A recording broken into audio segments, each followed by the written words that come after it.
Only a few hours remaining, and this year will come to an end. I'll be 16 years old in 10 days. And the number of life lessons that I learned this year only would be a lot more than those I learned in these 15 years combined. Like, seriously, this year was a complete life changer. So, yeah, today we are going to discuss some of those life lessons that I learned this year. Further, we'll talk about New Year resolutions, and then we'll conclude this episode. So this is EG and you're watching the third episode of By Heart with EG. Let's begin.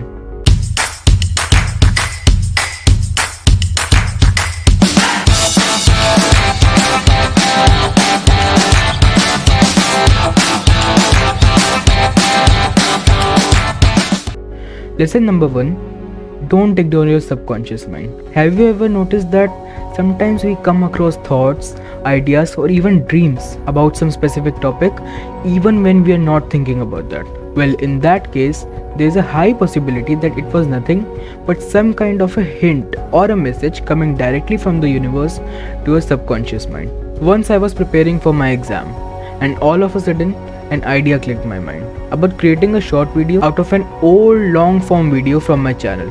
And I was not even thinking about content creation, YouTube, or my YouTube channels. This idea came to my mind just subconsciously.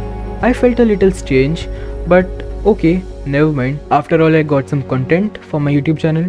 I finished revising for the exam and started creating that short video. It took me like 15 to 20 minutes to make that video, and then I scheduled it to get published next morning.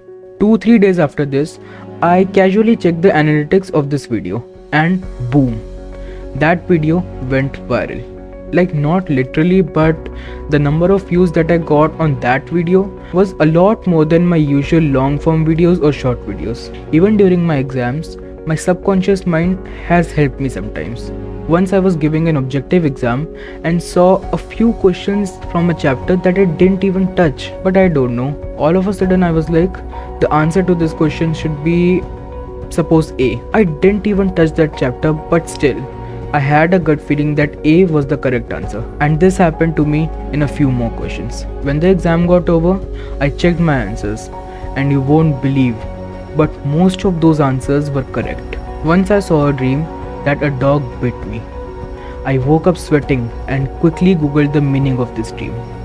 I know this sounds a little stupid, but yeah, I have a little belief in all this. When I searched for its meaning, I read that this kind of a dream where a dog bites you usually means that you are going to face some kind of betrayal from someone really close to you. I was like, who's going to betray me?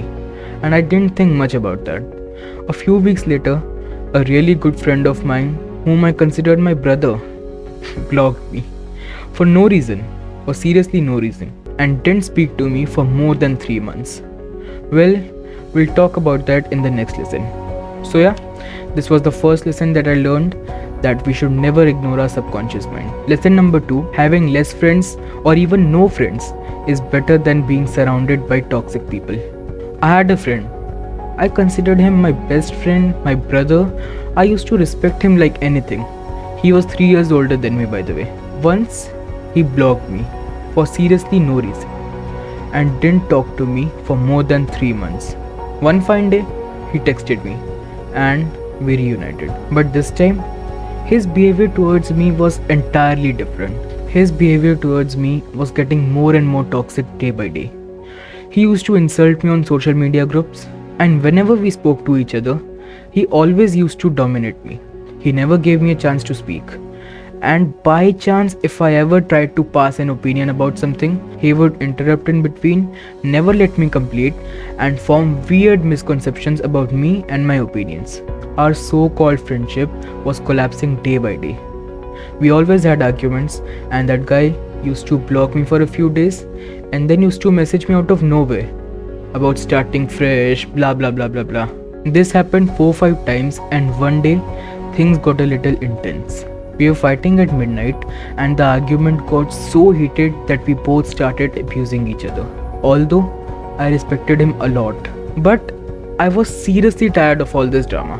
It felt like that guy shits on me every time, and I keep on respecting him without even thinking about my self-respect. I could barely sleep for 3 hours that night. and my mom was observing all this quietly. Next day, I had to give an exam. Like, imagine, I was so stressed that I had an exam the next day and I couldn't sleep because of all this. When I returned from the school, he called me saying that he's going to block me, and I was so dumb that I was again trying to convince him. I was trying to keep my point, but as always, that guy was constantly dominating me. My mom was quietly observing everything, and as soon as I hung up the call, she asked me what exactly the matter was. And I was so fed up of all this that I immediately told her everything. She consoled me and then advised me something. I still can't forget what she said. She said, if a person is dominating you so much, if talking to him is causing you mental stress, then he is seriously not your friend. There is no point in talking to him. He's just playing with your mental peace. Just stop talking to him. And you know, after all those arguments, all that negativity, even I wanted to cut my ties with him. It was just that I was an emotional fool and was not ready to accept this fact that I seriously need to stop talking to him. She motivated me to prioritize myself over others. And I realized that I was torturing no one but myself by talking to such a toxic person. And I instantly blocked him. And after that day, we never spoke to each other. And I started experiencing the positive changes in just 2-3 days of not speaking to him. This made me realize that having less but true friends is much better than being surrounded by toxic people. You know, after all this, I realized that I was getting toxic towards my parents day by day because of all that negativity in my life. I started taking them for granted. And with this, we come to the third lesson that I learned. Never take your parents for granted. When I was going through that negative phase, I started taking my parents for granted.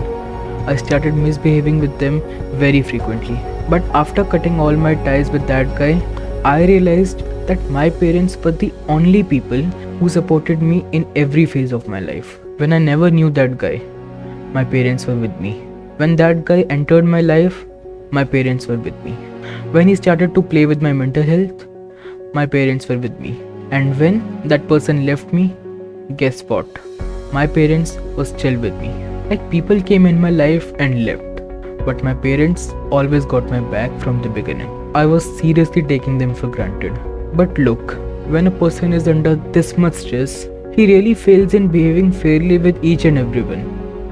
Dude, in this kind of a situation, a person lacks in achieving control on himself because of all the negativity and toxicity, and unwillingly ends up misbehaving with the people whom he loves the most. But later, he regrets a lot. Not gonna lie, even I have been through all this, and I still sometimes misbehave with my parents when I'm upset. But does that mean that I don't love them? I don't care for them? That's not true. I really love them, and I feel extremely guilty after misbehaving with them because of my own frustrations. Like, if someone is not talking to me, what is my parents' fault? How are they wrong? Why am I misbehaving with them? If any parent is listening to me right now, then please trust me on this one. If your children misbehave with you, that doesn't mean that they don't love you. It's just that they are going through something that they can't share with anyone. And because of not sharing their problems, they get frustrated and sometimes unwillingly get mad at you. But trust me, after being left alone for some time, they would feel really bad for misbehaving with you. And they would feel like apologizing, they would feel like hugging you, but they may feel awkward while doing so. We teenagers are really weird, right? We misbehave without any hesitation, but feel awkward while apologizing. But parents, don't worry. Your children really love you from the bottom of their hearts. I am saying all this from the perspective of any average teenager. Being a 16-year-old myself, I can completely understand what a teenager feels like. So yeah, you can trust me with this. So this was the third lesson that I learned this year, that we should never take our parents for granted. And I really need to implement this learning, to be honest, because I still sometimes misbehave with my parents when I'm upset, which I really need to change. Lesson number 4. Excessive usage of social media is as dangerous as consuming some drug regularly. You might be thinking, how can someone compare social media to drugs? Drugs completely destroy a person. And social media is a gift of technology It helps people to connect from different parts of the world. It helps people in making new friends. So, how can these two be similar? How can social media be dangerous? Well, let me explain. When we use some social media app, our brain produces a feel good hormone called dopamine. Our brain releases it every time we do some enjoyable task. When this hormone is released, we feel good and we demand more of it. And we use social media apps again. This cycle goes on and we eventually get addicted to social media. The case is same with any other addiction, such as consuming drugs. When a person consumes drugs, dopamine gets released, he demands more of it, and he consumes more drugs and eventually gets addicted to drugs. You might be thinking, so what is wrong in that? If our brain is releasing a feel good hormone, then what is wrong with that? It makes us feel good, it makes us feel happy. So isn't social media good for us? Well, we can say that this feel good hormone called dopamine is good for us because it makes us feel happy, but it really depends that what is our source of getting dopamine. Our brain releases dopamine even after we work out, and it releases dopamine even when we consume drugs. But working out is good for us, and the consumption of drugs is not good for us, right? So you got the difference? It really depends that from what source we are getting that feel good hormone called dopamine. And in case of social media, when we use it excessively, we start comparing our lives to others. See, on social media, every person uploads the golden moments of his life. No one uploads the daily household work or their struggles or some negative part of their life. Right? You must have seen that people upload pictures of them being on a vacation, of them enjoying in a bar. Even those people are normal human beings like us. They also go through all those struggles that we go through every day. Even they have to work hard for earning livelihood. Even they need to do the basic household work, but they don't show it. And we create a misconception about all those social media influencers that they have a perfect life, they don't face any problems. All they do is having fun, traveling, enjoying, dancing, singing, etc. And we get jealous. We get jealous of those social media influencers, thinking that we are not good enough. We live a really boring life. We start self-doubting ourselves, and that is really unhealthy for us in the long term. Self-doubting is one of the main causes of depression. Did you get it? Social media is directly connected to depression. You might have heard all this many a times, and you might be thinking that all this is just a rumor. Well, I used to think the same, but then I experienced the bad impacts of social media in real life, and today I am going to share all that with you.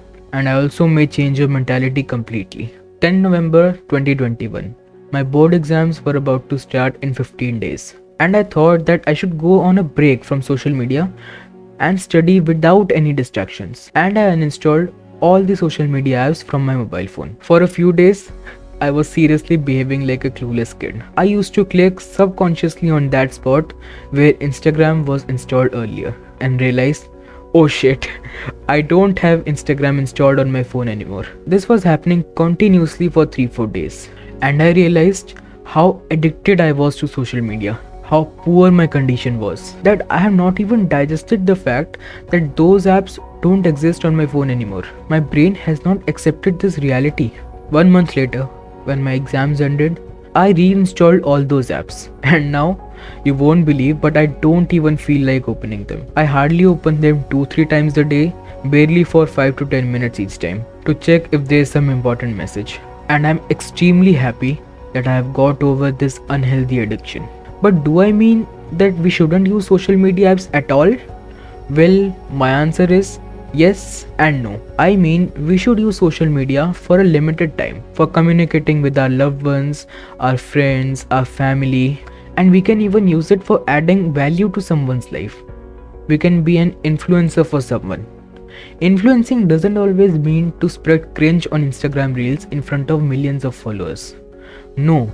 If you even motivate just one person, if you even add value to the life of just one person, if you even help just one person in his hard times, then my friend, you are an influencer. There's no doubt about that. So, use social media wisely and not for comparing your life to anyone else's and self-doubting yourself that you don't have a good life. You must have watched the movie 3 Idiots. Out of 300 million sperms, you you have got the golden opportunity to live. So don't waste this life in self-doubting. So yeah, this was the fourth lesson that I learned this year, that excessive usage of social media is as dangerous as consuming drugs. Lesson number 5, you should give more importance to excellence rather than worrying about the results. I gave my best in my board exams. I studied well and I was really confident.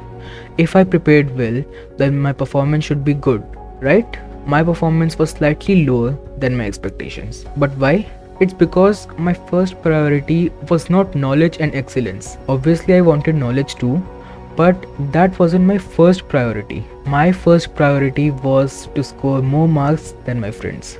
And that's how I learned that if you work hard just to prove yourself or just to compete with someone, then your results will never be fair according to your efforts. I mean, you won't be able to achieve what you could achieve with that level of dedication. So, never work hard just to compete with someone. Work hard because you want to be a better version of yourself. Your competitor shouldn't be anyone else but yourself. You yourself should be a competitor. If you're a student, don't study because you want to prove your intelligence, because you want to get higher grades than your friends. Study because you want knowledge. You want to understand that concept, because you want to score higher than what you scored in the last test, not anyone else. Your competitor should be no one but yourself only. Never study because you want to prove anything to anybody. I repeat, never. Sixth and the last lesson, nothing is permanent. Life is really unpredictable and you should be prepared for literally everything. I had a friend, but wait. I won't talk much about this because this is a really personal part of my life and I won't be so comfortable to discuss it publicly. I had a friend, a female friend actually. We were bestest of friends. We used to share each and every detail of our lives with each other. And one fine day, she started acting like a stranger. She started ignoring me as if we never knew each other. I asked many times if there was something that's disturbing her, if she was okay, but every time all I got was ignorance. That's all. As I said, I won't talk much about this because this is a really personal part of my life. But yeah, I have a message for her if she's listening to me right now. I'm not at all angry at you. Maybe we were just not meant to be friends forever. Maybe this is what destiny wanted. Maybe God has destined someone better for both of us. So yeah, there are honestly no hard feelings. I wish you all the best for the upcoming years. Do good in life and make your parents proud of you. One more thing that gave me this learning, this actually happened to me only 3-4 days ago. I was really excited for my birthday because I'm going to be 16 this year. I was planning parties, trips and whatnot, and just a few days ago, Delhi, where I live, has been declared a yellow zone for the new Omicron variant, and we are under an acute lockdown. Schools and colleges are shut, gyms are shut, malls are opening on odd-even basis, and a strict night curfew starts at 10 p.m. daily. And I was planning to go on a trip. So this made me realize that nothing is permanent and it's advisable not to get too excited for anything. We shouldn't have this much of expectations from anything because we really don't know what's going to happen the next moment, and it really hurts when our expectations break due to something like this. So yeah, this was the sixth and the last lesson that I learned this year, that nothing is permanent and we should be prepared for literally everything. Let's talk about some New Year resolutions. Every year I plan for studying hard, I plan for working on my fitness, and there are limitless resolutions that I make every year. But this time I'm going to have just one goal, that by 2023 I'll become a better version of myself in every field. Let me know in the comments that what are your New Year resolutions for this coming year. So that's all for this episode. I hope that you learned something out of this, and I really wish that you don't make the same mistakes I made. Please learn something from my experiences and be a better person. I'll see you all next Friday with a brand new episode of By Heart with EG. I wish you all a very happy new year. All the best for the upcoming years. Bye.